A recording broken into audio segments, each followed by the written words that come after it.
ಈ ದಿನ ನಾವು ಜಿಲ್ಲಾಡಳಿತ ಮತ್ತು ಪೊಲೀಸ್ ಇಲಾಖೆ ಉತ್ತರ ಕನ್ನಡ ಜಿಲ್ಲೆ ಹಾಗೂ ನಮ್ಮ ಮೀನುಗಾರಿಕಾ ಇಲಾಖೆ ಕರಾವಳಿ ಕಾವಲು ಪಡೆಯವರೊಟ್ಟಿಗೆ ಸಮನ್ವಯ ನಡೆಸಿ ಮೀನುಗಾರರಿಗೆ ಇಲ್ಲಿ ಪರ್ಸೀನ್ ಬೈತ್ಕೋಲ್ ಪರ್ಸೀನ್ ಸೊಸೈಟಿ ಫೆಡರೇಷನ್, ಇಲ್ಲಿ ಕೋಆಪರೇಟಿವ್ ಸೊಸೈಟಿ, ಇಲ್ಲಿ ಬೈತ್ಕೋಲ್ ವಿಲೇಜ್ ಸೊಸೈಟಿ, ಹಳ್ಳಿ ಸೊಸೈಟಿ ಇವನ್ನೆಲ್ಲ ಒಟ್ಟುಗೂಡಿಸಿ ಒಂದು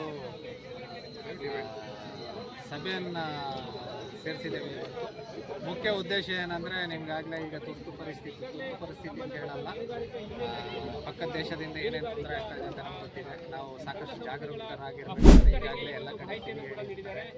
ನಮಗೆ ನಮ್ಮ ಮೀನುಗಾರರು ಮುಖ್ಯ, ಮೀನುಗಾರರ ಹಿತಾಸಕ್ತಿ ಮುಖ್ಯ. ಮೀನುಗಾರಿಕೆಯಲ್ಲೇ ನಮ್ಮ ಜಿಲ್ಲೆ ನಡೆಯುತ್ತದೆ. ಯಾಕಂದರೆ ಉತ್ತರ ಕನ್ನಡ ಜಿಲ್ಲೆ ಹೆಚ್ಚು ಕಡಿಮೆ ಕರಾವಳಿ ಮೀನುಗಾರಿಕೆಯಿಂದನೇ ಹೆಚ್ಚು ಆದಾಯ ಬರ್ತಾ ಇರುವಂಥದ್ದು. ಹಾಗಿರೋದ್ರಿಂದ ಸಭೆ ನಡೆಸಿ ಎಲ್ಲರನ್ನ ಒಂದು ಸಮನ್ವಯ ನಡೆಸಿ ಎಲ್ಲರನ್ನ ಗಮನಕ್ಕೆ ತಗೊಂಡು ಮೀನುಗಾರನ ಗಮನಕ್ಕೆ ತಗೊಂಡು ಇವತ್ತು ಇನ್ನು ಮುಂದಿನ ದಿನಗಳಲ್ಲಿ ನಾವು ಯಾವ ರೀತಿ ನಡ್ಕೋಬೇಕಾಗುತ್ತೆ, ಮೀನುಗಾರರು ಏನಾದರೂ ಸಂಶಯಾಸ್ಪದ ದೋಣಿಗಳು ನೀರಿನ ಮೇಲಾಗಲಿ ಕೆಳಗಾಗಲಿ ಸಬ್ಮರೀನ್ ಅಂಥದ್ದು ಏನಾದರೂ ಬರುವಂಥದ್ದಾಗಲಿ ಈ ಥರದ್ದು ಏನಾದರೂ ಕಂಡು ಬಂದಲ್ಲಿ, ಏನಾದರೂ ಬೇರೆ ಚಟುವಟಿಕೆ ಕಂಡು ಬಂದಲ್ಲಿ, ಯಾರಾದರೂ ಸಂಶಯಾಸ್ಪದ ವ್ಯಕ್ತಿಗಳು ಬಂದರ್ನಲ್ಲಿ ಇಲ್ಲ ಏನಾದರೂ ವಸ್ತುಗಳಿಟ್ಟು ಎಕ್ಸ್ಪ್ಲೋಸಿವ್ಸ್ ಆಗಲಿ ಈ ಥರದ್ದು ಏನಾದರೂ ಸಿಡಿಯುವಂಥದ್ದು ಏನಾದರೂ ಇಟ್ಟು ಹೋಗುವಂಥದ್ದಾಗಲಿ, ಮತ್ತು ಜನ ಓಡಾಡುವಂಥದ್ದು. ಮತ್ತು ಈಗ ಹೇಗೂ ಉತ್ತರ ಕನ್ನಡದಲ್ಲಿ ನಮ್ಗೆ ಗೊತ್ತಿರುವ ಹಾಗೆ 54 ದ್ವೀಪಗಳಿದೆ. ಕೆಲವೊಂದು ದ್ವೀಪಗಳಲ್ಲಿ ಜನ ಇದ್ದಾರೆ, ಸೊ ಎಲ್ಲ ದ್ವೀಪಗಳಲ್ಲಿ ಓಡಾಡಿ ಈ ಥರದ್ದು ಏನೇ ಸಂಶಯ ಬಂದು ಮೀನುಗಾರರ ಮುಖ್ಯ ಅವ್ರ ಸಂಪರ್ಕದಲ್ಲೇ ಇರ್ತಾರೆ. ಹೆಚ್ಚು ಕಡಿಮೆ ಯಾರಾದರೂ ಒಬ್ಬ ಮೀನುಗಾರರಾದರೆ ಪ್ರತಿದಿನ ಯಾರಾದರೂ ಒಬ್ಬ ಮೀನುಗಾರರು ಇಲ್ಲೇ ಇರ್ತಾರೆ. 168 ಕಿಲೋಮೀಟರ್ ನಮ್ಮ ಕರಾವಳಿ ಉದ್ದ ಇದೆ. ಸೊ ಯಾರಾದರೂ ಎಲ್ಲಾದರೂ ಏನಾದರೂ ಸಂಶಯಾಸ್ಪದ ಕಂಡು ಬಂದಲ್ಲಿ ದ್ವೀಪಗಳಲ್ಲಾಗಲಿ ಬೋಟ್ಗಳಲ್ಲಾಗಲಿ ಏನಾದರೂ ಸಣ್ಣ ಪುಟ್ಟ ಕಂಡು ಬಂದಲ್ಲಿ ನಮಗೆ ತಿಳಿಸಿ ಹೇಳಿ ಅಂತ ಈ ದಿನ ಸಭೆ ಕರೆದಿದ್ದೇವೆ. ಇದಲ್ಲದೆ ನಾಡಿದ್ದು ಮಾಕ್ ಡ್ರಿಲ್ ಅಂತ ಮಾಡ್ತಾ ಇದ್ದಾರೆ.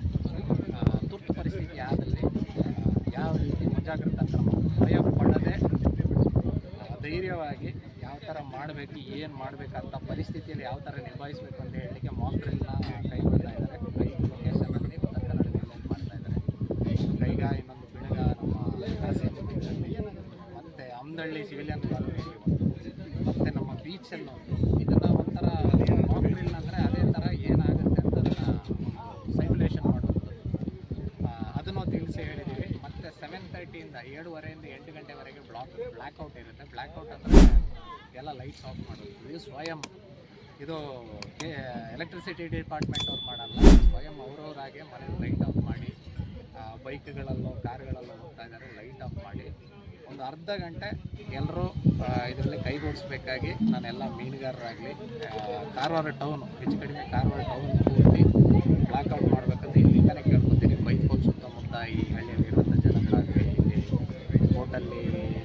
ಬೋಟಲ್ಲಿ ಲೈಟ್ ಆಗಲಿ ಇಲ್ಲ ಸ್ಟ್ರೀಟ್ ಲೈಟ್ ಆಗಲಿ ಎಲ್ಲದನ್ನು ಆಫ್ ಮಾಡಿ ಅದೊಂದು ಅರ್ಧ ಗಂಟೆ ಸಹಕಾರ ಕೊಡಬೇಕು. ಯಾಕಂದರೆ ಮುಂದಿನ ದಿನಗಳಲ್ಲಿ ಹೆಚ್ಚು ಕಡಿಮೆ ಅಟ್ಯಾಕ್ ಆಗುವಂಥದ್ದಾಗಲಿ ಯಾವುದೇ ರೀತಿ ಯುದ್ಧ ಪರಿಸ್ಥಿತಿಯಲ್ಲಿ ನಾವು ಲೈಟ್ ಆಫ್ ಮಾಡಿದ್ರೆ ಅಲ್ಲಿ ಜನಸಂಖ್ಯೆ ಒಂದು ನಾಗರಿಕತೆ ಇದೆ ಅಂತ ಗೊತ್ತಾಗಬಾರ್ದು.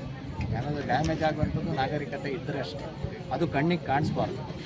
ಅವರು ಯುದ್ಧ ವಿಮಾನದಲ್ಲಿ ಬರ್ಬೋದು ಇಲ್ಲ ಶಿಪ್ಪಲ್ಲಿ ಬರ್ಬೋದು, ಲೈಟ್ ಕಂಡ್ರೆ ಅಲ್ಲಿಗೆ ಅಟ್ಯಾಕ್ ಮಾಡ್ತಾರೆ. ಅಂಥದ್ದನ್ನು ಆದಷ್ಟು ತಡೆಗಟ್ಟಲಿಕ್ಕೆ ಈ ಥರದೊಂದು ಕಾರ್ಯಾಚರಣೆ ಕೈಗೊಳ್ಳಬೇಕಾಗಿದೆ. ಇದೊಂದು ಅರ್ಧ ಗಂಟೆ ಎಲ್ಲ ಸಹಕಾರ ನೀಡಬೇಕಾಗಿ ಈ ಮೂಲಕ ಇದೇ ಮುಖ್ಯ ಉದ್ದೇಶ. 2 ಮುಖ್ಯ ಉದ್ದೇಶ. ಒಂದು, ಮೀನುಗಾರನ ಸಂಶಯಾಸ್ಪದ ಏನೇ ಕಂಡು ಬಂದಲ್ಲಿ ಇಲಾಖೆಗೆ, ಕರಾವಳಿ ಕಾವಲು ಪಡೆಗೆ, ಕೋಸ್ಟ್ ಗಾರ್ಡ್ ಅವರಿಗೆ ತಿಳಿಹೇಳಲಿಕ್ಕೆ ಇಲ್ಲ ಜಿಲ್ಲಾಡಳಿತ ಇದಕ್ಕೆ ಈಗ ಸ್ಪೆಷಲ್ ಹೆಲ್ಪ್ಲೈನ್ ನಂಬರ್ಸು ಹಾಕ್ತಾ ಇದ್ದಾರೆ. 112 ಹೆಲ್ಪ್ಲೈನಿಗೆ ಕಾಲ್ ಮಾಡಿದ್ರೆ ಏನೇ ಎಮರ್ಜೆನ್ಸಿ ಆದಲ್ಲಿ ಆ ಕೂಡಲೇ ತಕ್ಷಣ ಸ್ಪಂದಿಸ್ತಾರೆ. ಕಂಟ್ರೋಲ್ ರೂಮ್ ಇದೆ, ಈಗಾಗಲೇ ರೆಡಿ ಆಗಿದೆ. ಮುಂದಿನ ದಿನಗಳಲ್ಲಿ ಎಲ್ಲ ಕರೆಕ್ಟಾಗಿ ಒಂದು ಆರ್ಗನೈಸ್ಡ್ ಆಗಿ ಆಗುತ್ತೆ. ಇದನ್ನು ಈ ಮೂಲಕ ಕೇಳ್ಕೊಳ್ಳಿಕ್ಕೆ ಈ ಸಭೆ ನಡೆಸಿದ್ದೇವೆ. ಸಭೆಯಲ್ಲಿ ಎಲ್ಲ ಮೀನುಗಾರರು,